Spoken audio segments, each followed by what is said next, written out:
Nós estamos neste primeiro culto do mês a partilhar um pouco dos nossos valores fundamentais como igreja, e hoje vamos falar um pouco acerca de estarmos envolvidos na nossa comunidade.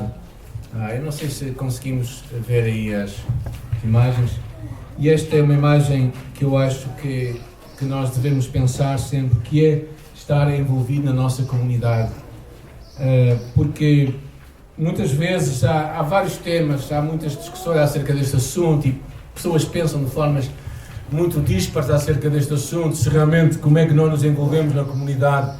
Temos ideias de igreja muito diferentes, talvez alguns, uma igreja é mais ou menos um castelo, é mais ou menos um lugar de refúgio, um mosteiro onde nós nos escondemos de tudo e de todos, ou então um castelo em que ninguém entra e de vez em quando as pessoas saem para fora e fazem as suas incursões no mundo. Ou então vemos a igreja, temos uma outra imagem da igreja como uma casa, um lugar onde nós podemos estar e viver a nossa fé, e ao mesmo tempo também em que acreditamos que estamos num mundo que precisa de nós. Claro que este tema é um tema muito discutido, vários cristãos têm muitas ideias muito diferentes acerca deste assunto. Nós como igreja também temos algumas ideias sobre este assunto, e por isso eu gostava de partilhar muito estas ideias. Há uns que pensam que nós nos devemos envolver ativamente na política, há outros que não, devemos ficar completamente alheios a ela. Há uns que falam do Evangelho como um Evangelho social, um Evangelho que traz mudanças sociais na comunidade onde Deus nos coloca, e que por isso nós podemos viver uma fé que vai ter impacto no mundo, no lugar onde nós estamos. Há outros que acham que não, que nós devemos simplesmente pregar Jesus e falar de Jesus Cristo e nada mais além disso.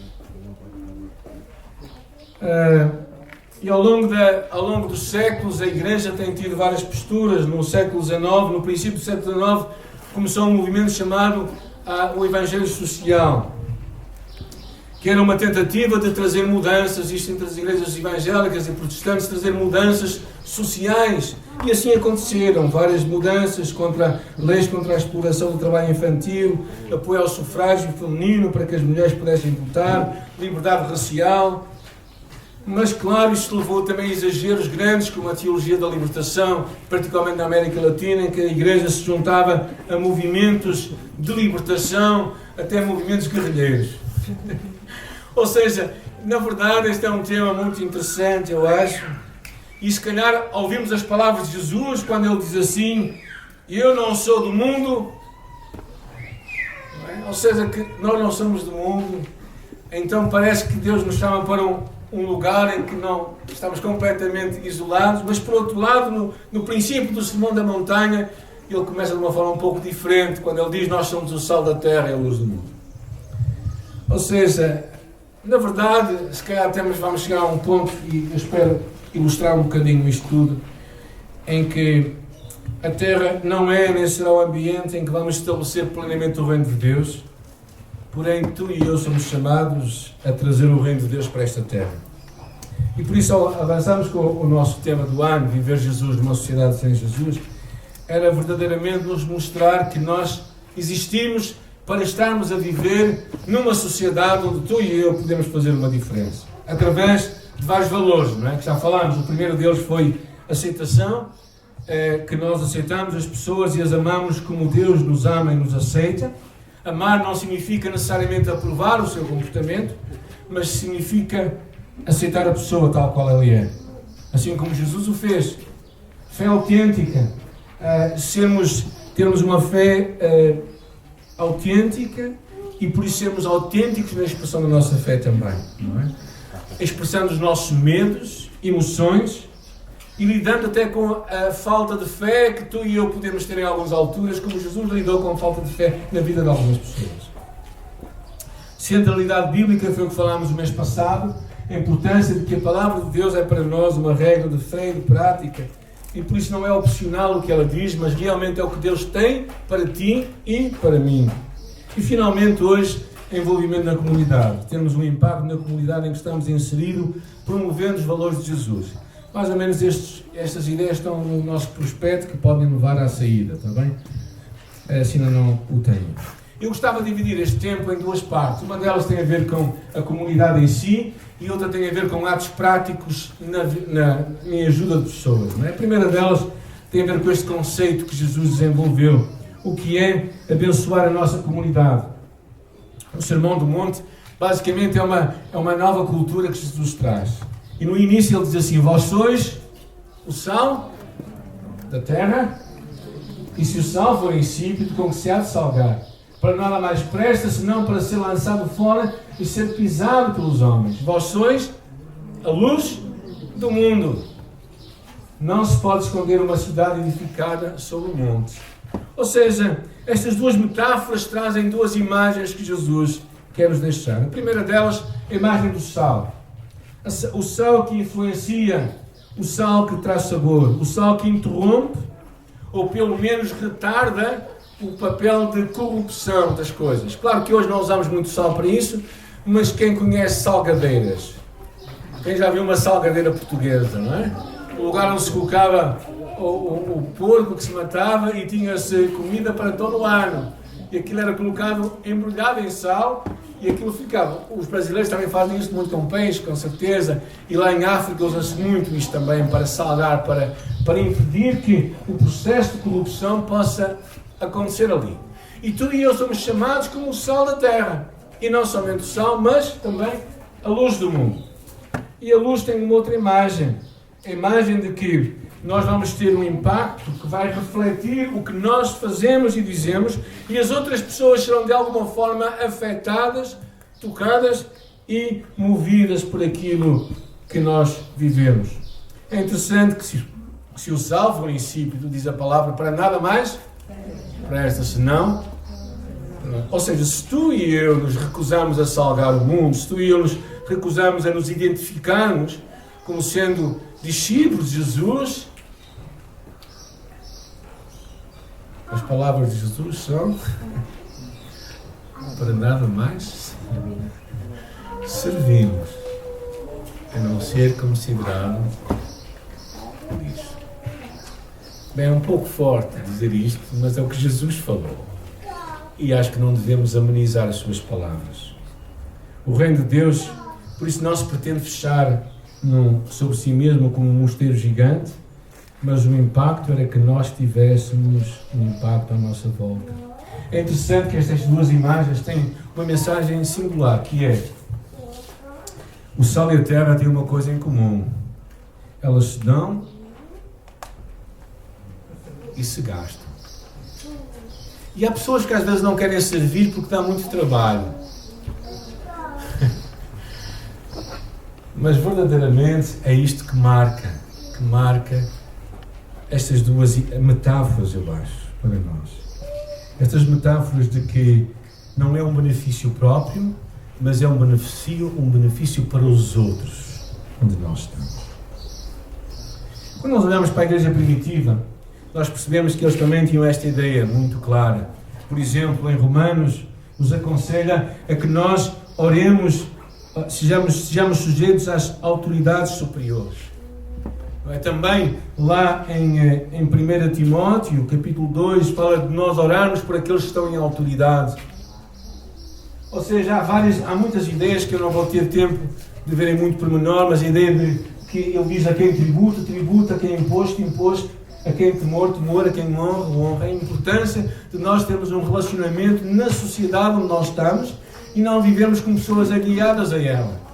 Também uma ideia também muito interessante, o anterior, muito interessante, a ideia também que Jesus veio revolucionar a sociedade quando ele que realmente criou derrompeu muitas barreiras que haviam entre etnias, entre classes sociais e entre homem e mulher, onde ele realmente mostra que todos têm o mesmo valor e a mesma dignidade. Ou seja, Jesus tem uma mensagem que muda a sociedade.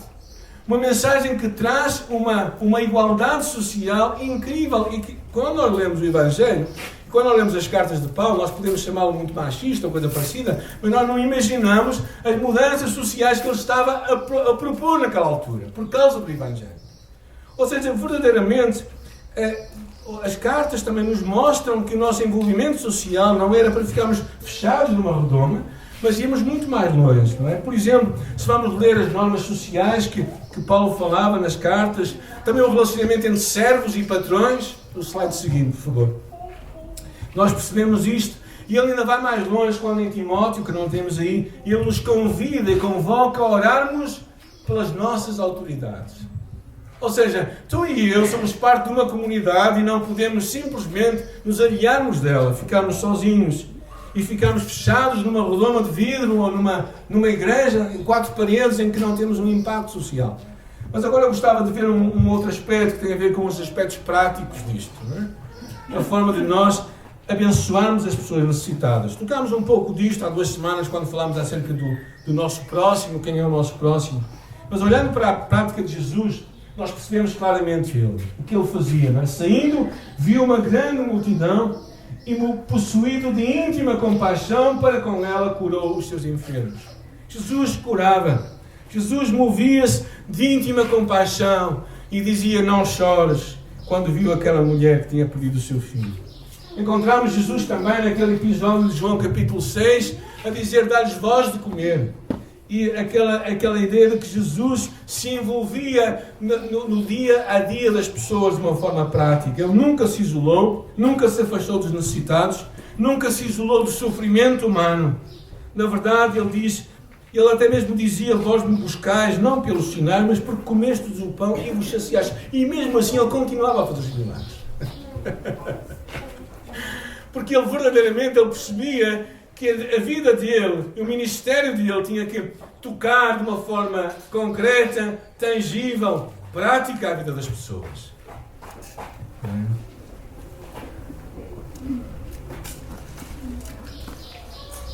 Eu acho muito interessante, ontem quando falava com o Flávio, ele contou-me que pela primeira vez foi com a esposa fazer os curativos às pessoas que eles acompanham, às 10 pessoas que eles acompanham.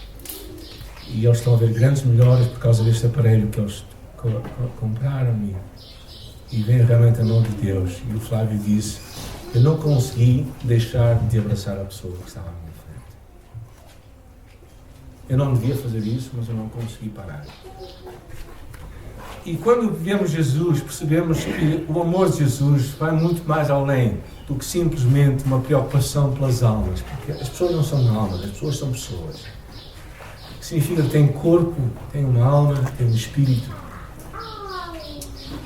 E nós como igreja precisamos de ver isto. Precisamos de viver numa sociedade sem Jesus como Jesus viveria. Ou seja, na verdade, eu até digo aqui uma coisa: a missão integral conduz ao milagre sempre surge do contexto das necessidades concretas das pessoas. Isto tem sido o testemunho de muita gente. Eu digo uma coisa interessante aqui que eu quero vos desafiar, que eu acho que Jesus tinha um programa social no seu grupo de discípulos. Sabem porquê? É interessante estas palavras, quando se é dito em João capítulo 12, diz assim: porque não se vendeu este ungüento por 300 dinheiros e não se deu aos pobres. Claro que isto era, quem estava a falar isto, nós sabemos que era Judas. Ora, disse ele não pelo cuidado que tiveste dos pobres, mas porque era ladrão e tinha a bolsa e tirava o que ali se lançava. Mas o que dá a subentender ali é que verdadeiramente era prática deles que eles ajudassem os pobres. Ou seja, daí que eu vejo que eles tinham um projeto social no grupo de discípulos. Pronto, é uma leitura minha, não vou discutir este assunto porque também não importa, na minha perspectiva, mas eu quero vos levar para a mensagem, o sermão profético de Jesus. Quando ele lá, em Mateus 25, ele fala, muito interessante: vinde benditos de meu Pai, por subir e cuidar o seu reino que está preparado desde a fundação do mundo, porque tive fome e deste-me comer, tive sede e deste-me beber, era estrangeiro e me hospedaste, estive nu e me vestiste, adoeci e me visitaste, estive na prisão e me foste ver. E respondendo mais ao rei, o versículo 40 diz: em verdade eu vos digo, quando fizeste um destes meus pequeninos irmãos, a mim o fizeste. Claramente, na visão de Jesus, ajudar de uma forma prática, tangível, concreta às pessoas era parte da sua visão. E quando olhamos para a igreja primitiva, percebemos o mesmo. Quando vemos a instituição dos diáconos, a ajudar as viúvas que estavam ali, pobres, desprezadas, percebemos isto de uma forma muito, muito claramente quando ele disse este importante negócio que havia da igreja. a importância de agirmos de uma forma concreta, amorosa, para com as pessoas que passam necessidades. Encontramos isto também mais à frente, quando lemos a oferta levantada para os irmãos pobres em Jerusalém. Encontramos isto em duas referências, em Romanos capítulo 15, está aí também, e também em Gálatas 2, que diz assim: recomendamos somente que nos lembrássemos dos pobres, o que procurei fazer com diligência. E na verdade, Tiago percebe isto de uma forma tão clara, o irmão de Jesus, que diz que a verdadeira religião, pura e imaculada para com Deus, é esta: visitar os órfãos e as viúvas nas suas tribulações.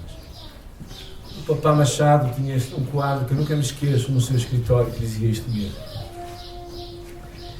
Agora, eu gostava de salvaguardar algumas coisas que eu acho importantes também vos dizer, porque nos últimos tempos tem havido uma leitura errada, que este envolvimento na comunidade e na sua relação com o Evangelho. Alguns vão lançando ou aceitando uma mensagem bastante sutil, que sempre que estamos a fazer o bem ao próximo, ou sempre que estamos a envolver-nos em projetos sociais, isso é o Evangelho. E não é verdade. Isso não é o Evangelho. O Evangelho é Jesus. O Evangelho é Jesus. O centro do Evangelho é Jesus. E por isso, ainda que nós devamos fazer tudo isso, de amar os próximos, de fazer o bem ao próximo, de nos envolvermos em projetos sociais, estamos envolvidos na nossa comunidade, isso não é Evangelho.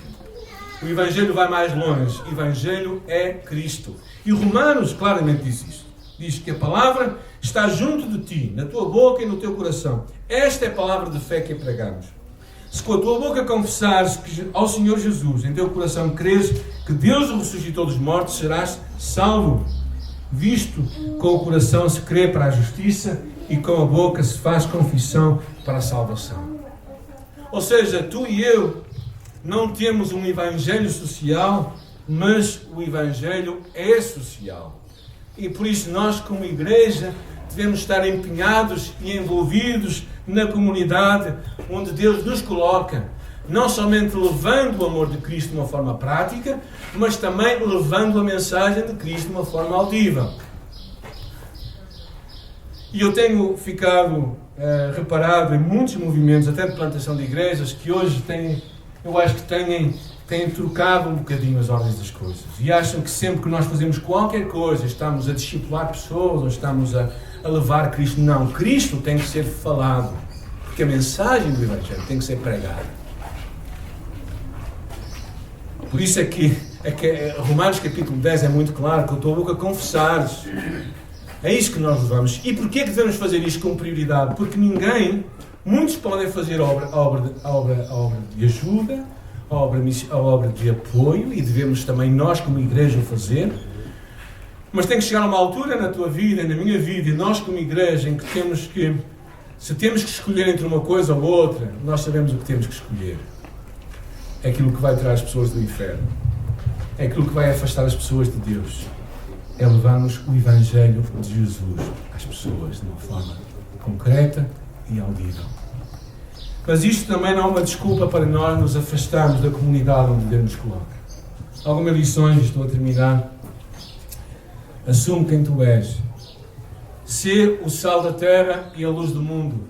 Não te esqueças quem Deus te chamou a ser. Segunda coisa, envolve-te em projetos na tua comunidade. Eu não sou o melhor exemplo disto. Quer dizer, nós fazemos muitas coisas práticas, mas se quem sabe Deus te chama para participar num grupo de pais na tua escola, quem sabe Deus te chama para participar em algumas ações na tua cidade, onde tu vives, ou aqui mesmo nesta cidade, mas envolve-te em projetos comunitários. E finalmente, age com atos práticos de amor ao teu próximo. Mas em tudo isto que tu fazes, falo por causa de Jesus. E ao fazê-lo por causa de Jesus, falo tendo a liberdade de falar do Evangelho. E nós não podemos viver o Evangelho se não vivermos Jesus.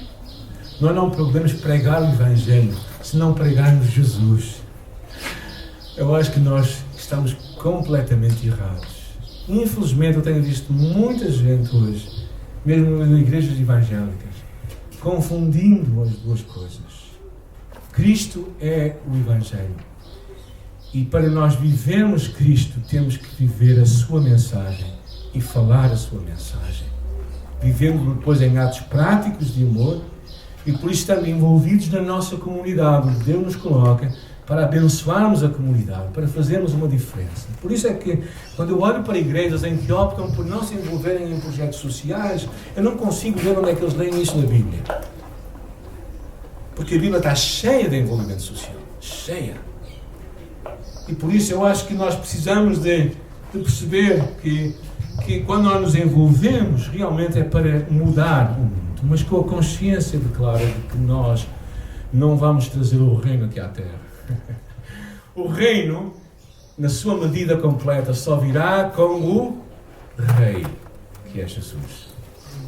E esse nós o veremos um destes dias, face a face, se o Senhor assim permitir.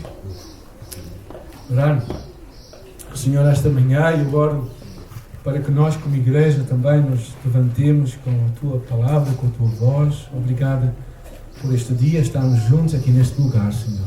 Obrigada pelos irmãos que conseguiram chegar em algum desconforto, Senhor, mesmo assim, mas, Senhor, Te louvo por este tempo. Oro que Tu nos ajudes a pensar para bem do Teu povo, os novos passos que vamos dar como igreja, Senhor.